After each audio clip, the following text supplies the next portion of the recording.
Look in the mirror. That's the leader you're looking for. The answers are not above us in an organization. They're within and among us.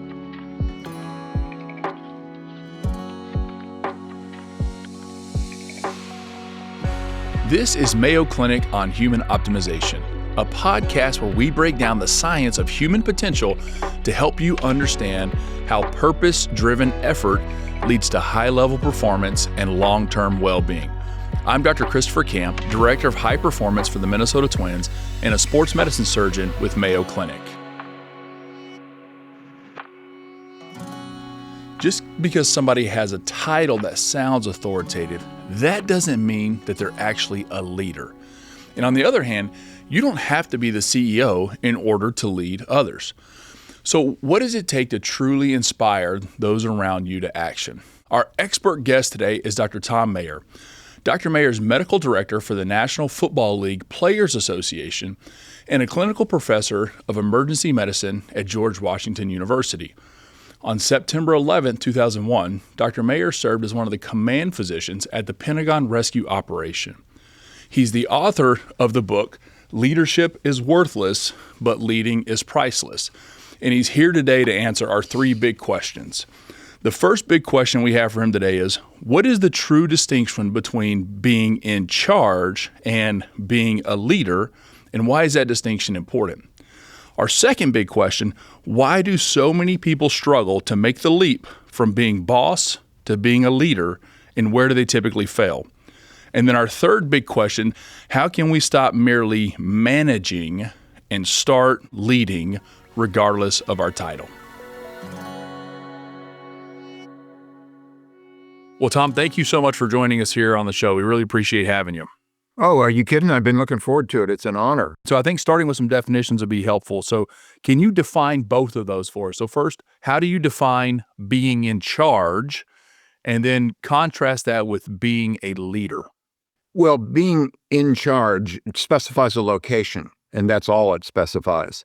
The corner office is often the way we think about it in corporate terms, but it doesn't specify your importance to the organization, your importance to the team. It doesn't specify the contribution that you're making, and it certainly doesn't specify trust. So think about the being in charge as the boss, all in capital letters. The boss is somebody who's quite convinced that he is the most important person in the room, every room he walks into, while the leader is someone who knows that it's her job to make everyone else in the room feel that they're the most important person in that room.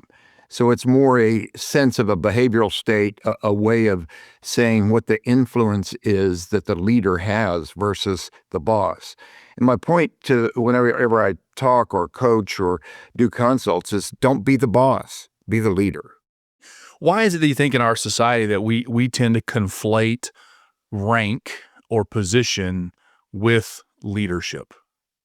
Well, I think it's a natural tendency. It's the default circuit that we go to because it's easier, meaning just hang around, just do the work, just stand in line, and someday it will be your chance. And so to me, when I hear people say future leader, it really rankles me. I think it's demeaning. I think it's demonic.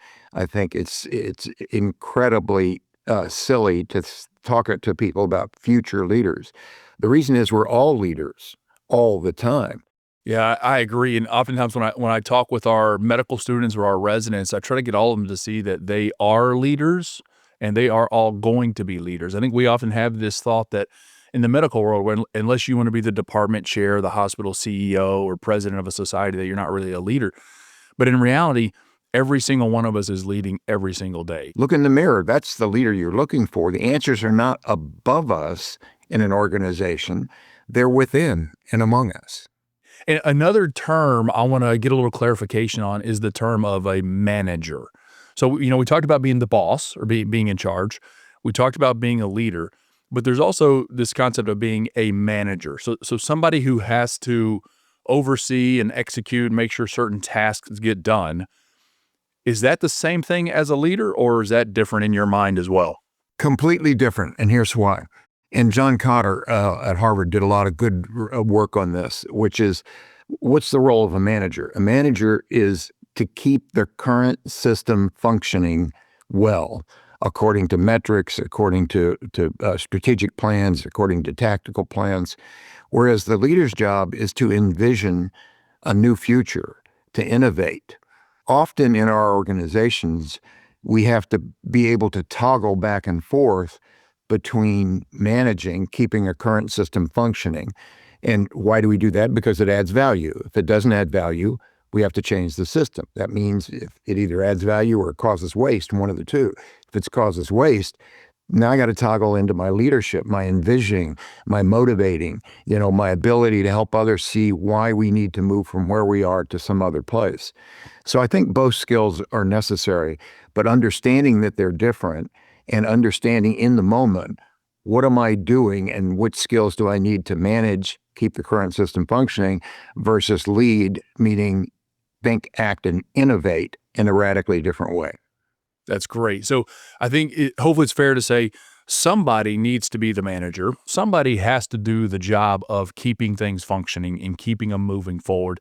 It's an important job, not trying to take away from that role in any respect.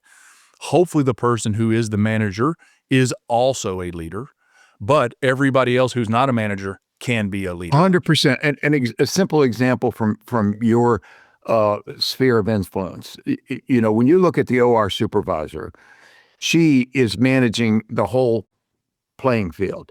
She is responsible for making sure that the right tray is in the right room at the right place at the right time, that the scrub nurses who are going to scrub with you are people you're familiar with and part of a team, as opposed to just somebody who shows up. But she also has to, as things adapt, you get a trauma that comes in, the whole schedule is blown up, that's leading. So the first part is managing, checking the box, the checklist manifesto, if you will. But leading is required almost every day in everything we do, not just in healthcare, but I speak to banking, to financial management, to sales corporations. Same deal. You got to read and react, just as you did as a baseball player and I did as a linebacker. Let's talk a little bit about what happens when that person who's in charge, so we'll call him the boss, when the boss is not a good leader. What's the impact that has on the organization? What about on the team? And then what about on the person themselves? It's a devastating impact. And the reason is too much in healthcare, too much in life. We're the boss, the being in charge, is a combination of prescriptive and proscriptive, meaning prescriptive, do this, do that, and once you finish, come back and I'll tell you what else to do after you do that. It used to be a sheet of paper, now it's electrons in the EHR, but there's a page that says doctor's orders. It doesn't say doctor's suggestions, doctor's what do you think? So healthcare in particular has that issue. Or proscriptives, don't do that. So it's kind of the Old Testament. I was a theology major in addition to being a linebacker, which is some kind of satanic combination right there. But, Old Testament, thou shalt not. So effect on an organization, it assassinates innovation. It completely stifles innovation because I got to do what the boss tells me to do, these prescriptives and proscriptives. For a team, it demoralizes. And how many times in a team, the boss tells you to do X and you think, really? You think that's the right thing to do? I think in a lot of areas and a lot of different domains and professions, sometimes we mistake high performers who are great technically at their craft. We mistake that high performance for leadership ability. And so oftentimes we see folks that because they were technically good at a given job, career, vocation, end up getting promoted into leadership roles that they may or may not be ready for. Do you see that commonly? And why is that such an issue? Oh, it's pervasive, Chris. Pervasive everywhere. It's pervasive in education, every level of education. It's understandable, particularly in your case as an orthopedic surgeon, in my case as an emergency medicine, sports medicine doc. We're both sports medicine, just two different pieces. And, it's not easy to be as good as you are in the operating room.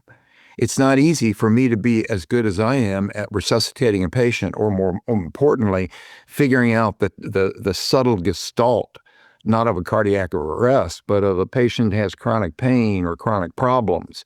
And so that technical expertise is hard won, acquired over a period of time. And understandably, we take pride in that, as we should. And now someone says, well, oh, by the way, you're going to be the chief of sports medicine. You're going to be the chairman of the emergency department. Oh, you mean it's not enough? And I think that pursuit of technical excellence often encourages us to pursue titles and authority as well. And so sometimes that drive and motivation can sometimes work against us. So I'm going to use that to transition to our second section, where we're going to talk about why this can be such a struggle for people. So why is it that being in charge is sometimes more seductive or attractive than actually doing the work of being a leader? Well, it's first of all, it's understandable. If I only do those things, then I'll get there. I have to bide my time. I have to stand in line. I have to progress through. If you think about the titles we have: an intern, a JA, a junior resident, a senior resident, a chief resident, a fellow, an attending, and now I start at an assistant, associate, all the way to professor. And it can be attractive in that all I have to do is follow the rules. I think you're exactly right, because oftentimes the pathway to the corner office, or the pathway to being the boss, or the pathway to holding the title is very clearly laid out and elucidated. Okay, I need to get this promotion, and then that will lead to this next promotion, and that'll lead to the next. And the boxes you have to check along the way. And so I think that because it is relatively clearly laid out, it becomes very alluring, and our ego creeps in a little bit, because then we get the recognition. Society brags on you a little bit. You get that positive affirmation. It's somewhat measurable. And so I think that tends to draw us into that. And I think for a lot of people, true leadership is not as proscriptive, or it's not as clear on what exactly to do, because it's complicated and it's messy and it's difficult and it's challenging. And one of the things that I think that we don't do a very good job of is putting people in those roles, giving them the title, making them the boss, without actually giving them the help and instruction they need to become a leader. So my question to you is, if we know that we want somebody to be a leader, how do we train them to do that, to handle that responsibility that'll inevitably come with the role? Well, Chris, think about how we select medical students. I, for reasons that surpass imagination, do a lot of speaking, increasingly a lot of coaching, consulting, things like that. I always show a slide of a bunch of kids playing in a sandbox, and there's no words on that slide at all. And my question is that how we choose medical students? By their ability to play in the sandbox well together? And the answer is no. We choose medical students by their ability to crawl over the backs of other students, to get higher scores, to get better exam scores, to write better essays. And, we say, okay, good, you look like a great medical student. And then we put them through medical school. They don't get trained on how to be a leader. They get trained on how to score, how to get higher on the in-service exam, and all that's involved. We don't teach them in teams. This is insane. Comparing people to other people, everyone should be able to get an A, and everyone should be able to get an A today by how they lead. I think you're right. So some of us don't do a good job of playing in the sandbox with others. Some of us are far too focused on our own achievements and accolades and success to be thinking about other people and bringing them along. Some of us are after our own ego. But I also wonder, to what level does insecurity play in this? Because I think there's probably a lot of folks out there, whether you're the boss or not, who struggle to be good leaders because they're insecure, or that they don't feel worthy of leadership. Do you see that commonly? All the time. And think of it in two buckets, if you will. One is vulnerability, and the other is imposter syndrome. They're highly related. Brene Brown has written and spoken beautifully about both. But there's always a sense of imposter syndrome for everyone because there's a sense of doubt. And will I fail? And the answer is yes, you'll fail. There's no question about that. The question is, are you going to make failure your fuel? Are you going to say, okay, this went generically right or in the right direction, but what are the things that we can do differently? Whether it's baseball or football, break the film down. You break the film down and you say, yeah, that was great. That was a great pitch. That was a great tackle. But could I have been in a better position? Could I have tackled him in the backfield instead of at the second level? And so understanding that is important. When I first got started in this job, I was hired by Gene Upshaw, executive director of the NFLPA, because Corey Stringer, a tackle for the Vikings in Minnesota, died of heat stroke. And so I took the job, and shortly into the job, a very complex issue came up. And I took the unusual step of going down to Gene's office. And I said, I was smart enough to know, don't walk in and say, what do I do? Give him three options. Here's the things I could do. And so I did that, 1, 2, 3. And Gene just looked at me and said, just go be Thom Mayer. That's why you are Thom Mayer. That's why I hired Thom Mayer. And I walked out of the office and called my wife, Maureen, and she said, what did Gene say? And I said, I don't have a clue. I don't have any idea. But I do. What he was saying is, I trust you. That's why I hired you. And so, I walked in, I think, with a little vulnerability and imposter syndrome. And I walked out with the sense of just do the best you can. That's a sign of a good leader, too. I think he probably recognized what you needed, what you were looking for, recognized that you had the skills and abilities to do it, just needed to be given permission. And then he didn't give you the advice, he gave you the permission. Exactly. And if you think about it, whether it's in our case in healthcare, whether it's in business, whether it's in industry, our middle son was a Marine infantry officer, it's all the same. And that is, who are the people along the way that you thought to yourself in the moment, I want to be like him. I want to be like her. When it's time, I want to do it that way.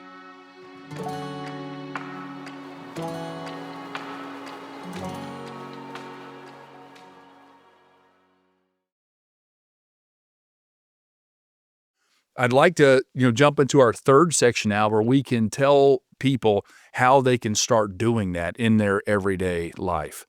So my first question along the line, just to set the stage for this, do you genuinely feel, after your years of experience in working with folks from all different walks of life, do you genuinely feel that anyone can be a leader, even if they're not technically in charge? Somewhat to your surprise, no, I don't think everyone can be a leader.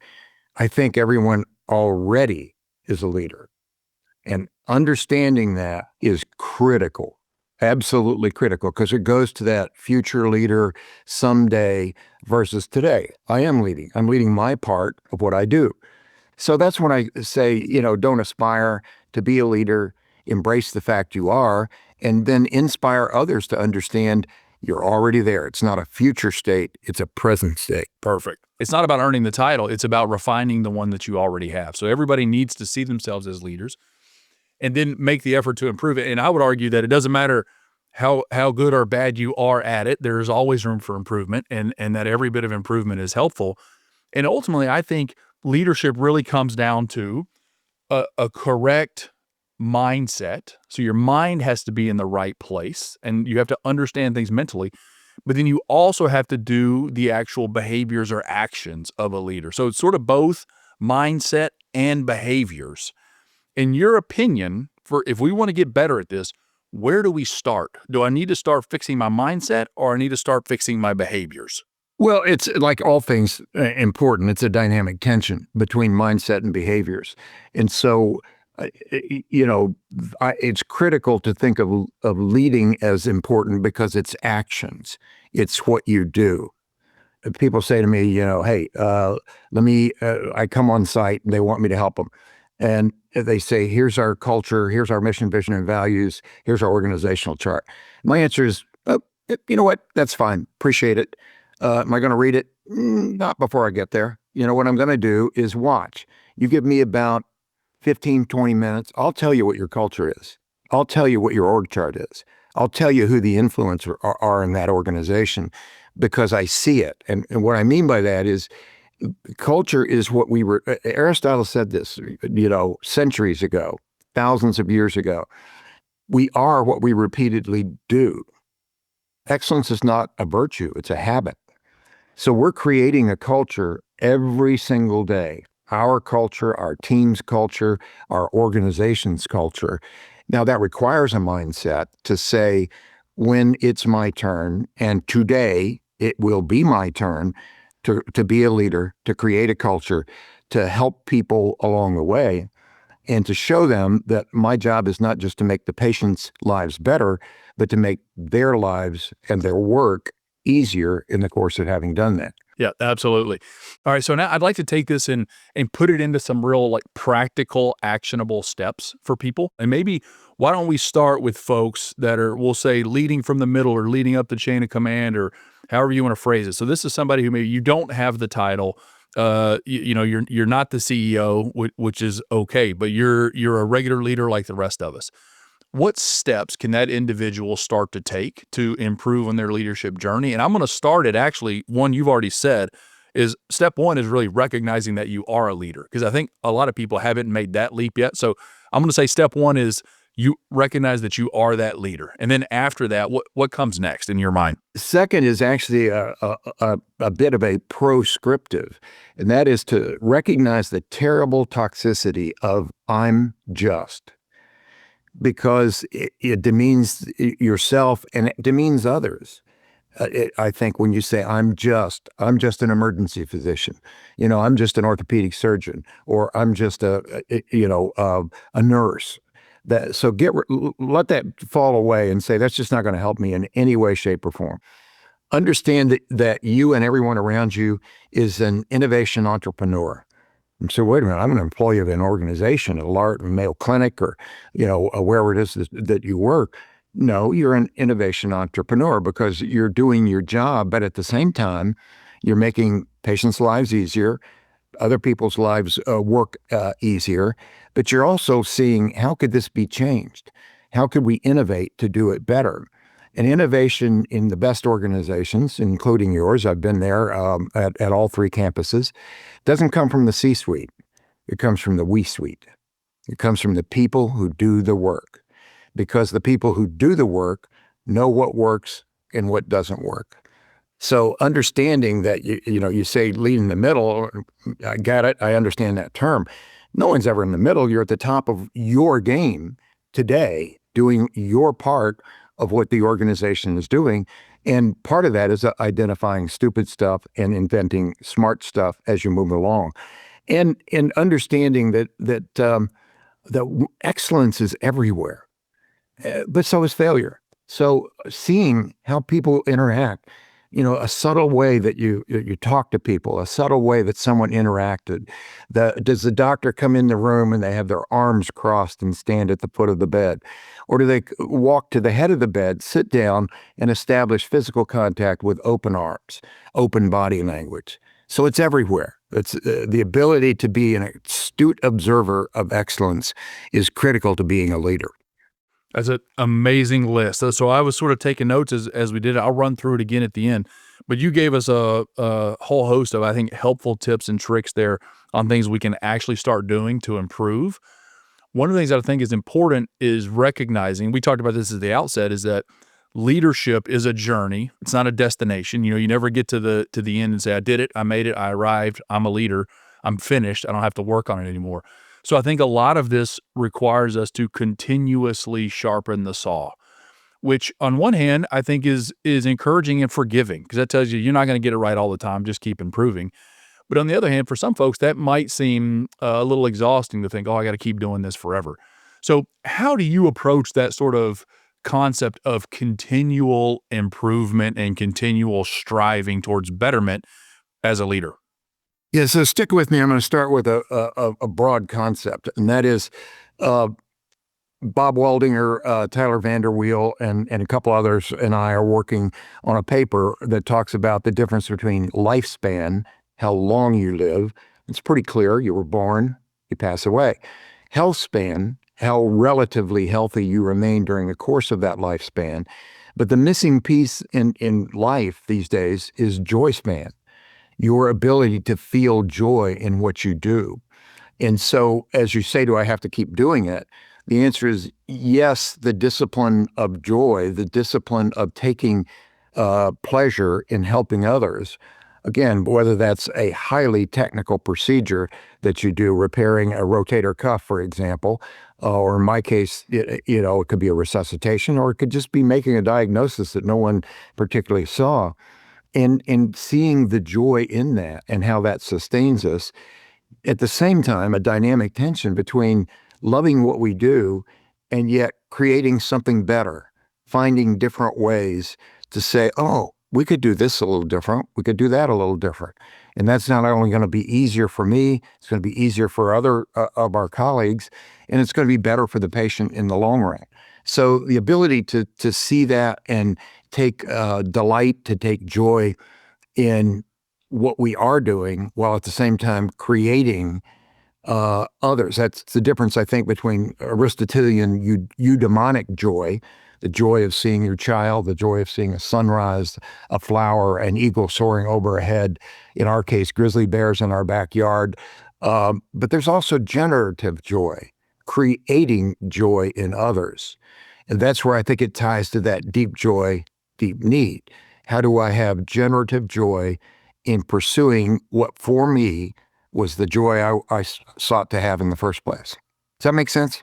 100%. And I love it. And it really is in sync with everything we talk about here in regards to human optimization, that what you're describing is process satisfaction. So allow yourself to enjoy the process and enjoy the journey. I think one of the issues with goal setting is, and you could see this in sort of professional climbing the ladder, so to speak. If you say, okay, the corner office is my goal, one of the problems is you often will spend years and years and years grinding away trying to get that corner office, and you won't let yourself enjoy it until you actually get there.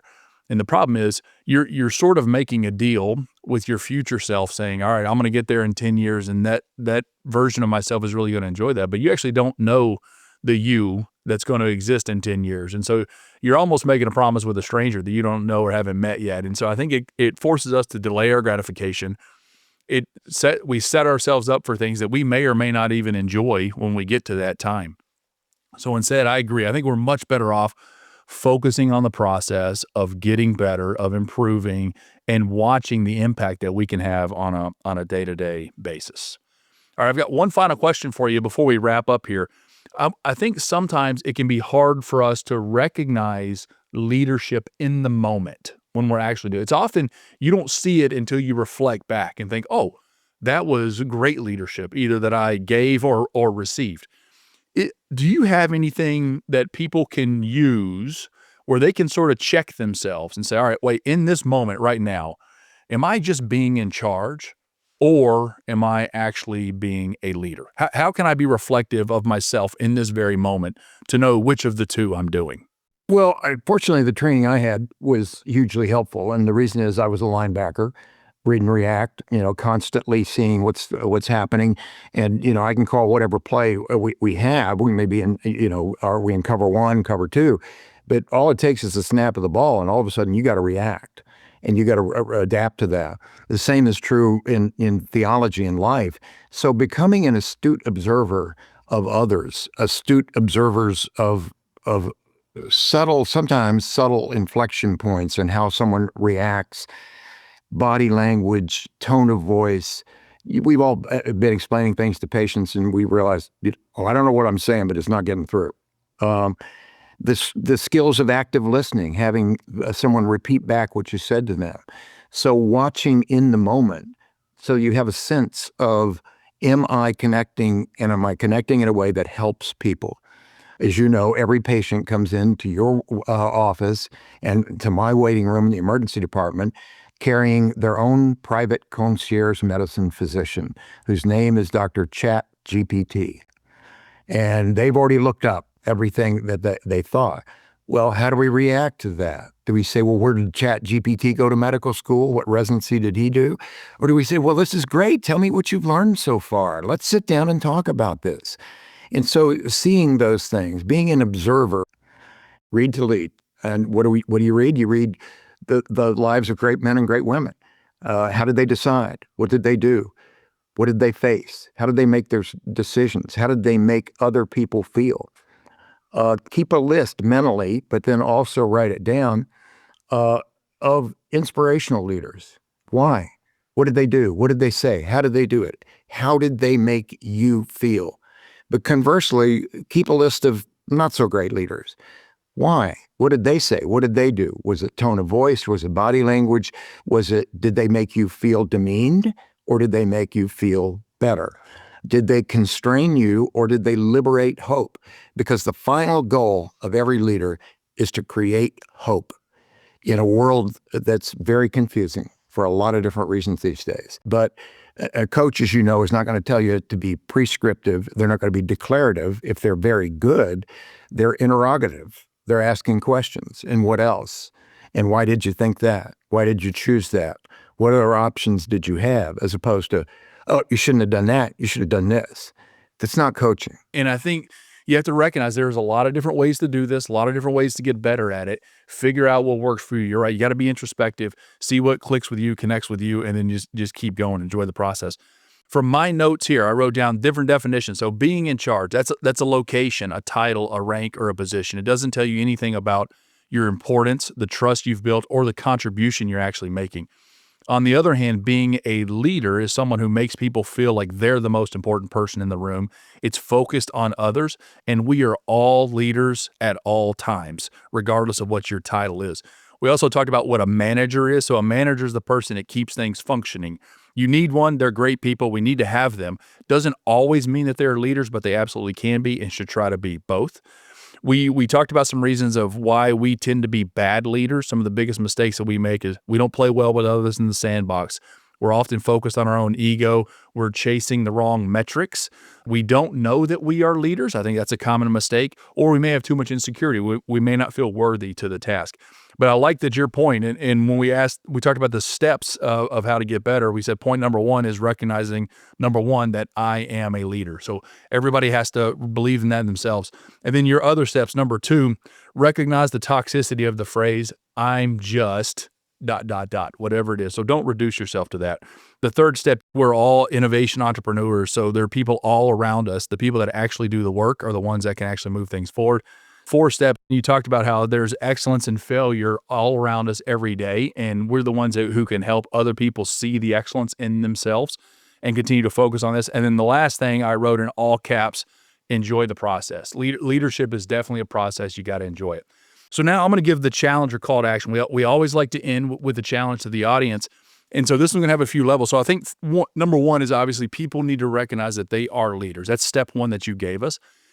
And I think to nudge people in that direction, what I would encourage you to do is to think about somebody in your life who is not your direct superior at work, who has led you in a positive way. And when I think, I see them, honestly, even my kids at times have led me. They teach me things all the time. So think about somebody in your life who's not your boss that has led you and how that's impacted you.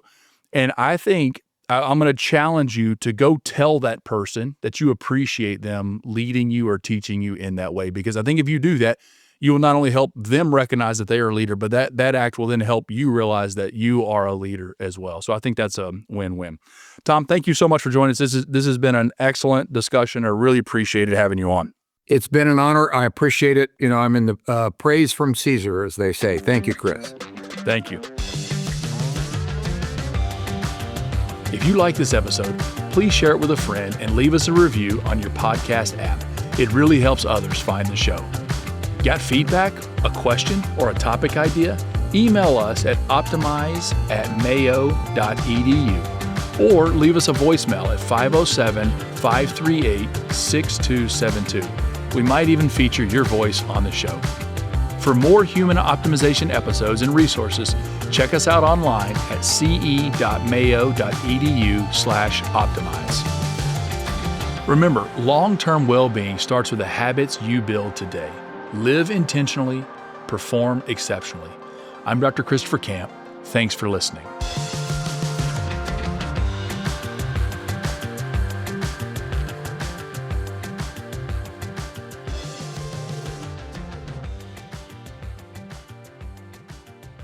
This podcast is for informational purposes only and should not be relied upon as medical or legal advice. Always consult with a qualified healthcare provider for any medical questions. The appearance of any guest does not imply an endorsement of them, their employer, or any entity they represent. The views and opinions are those of the speakers and do not necessarily reflect the views of Mayo Clinic. Reference to any product, service, or entity does not constitute an endorsement of or recommendation by Mayo Clinic.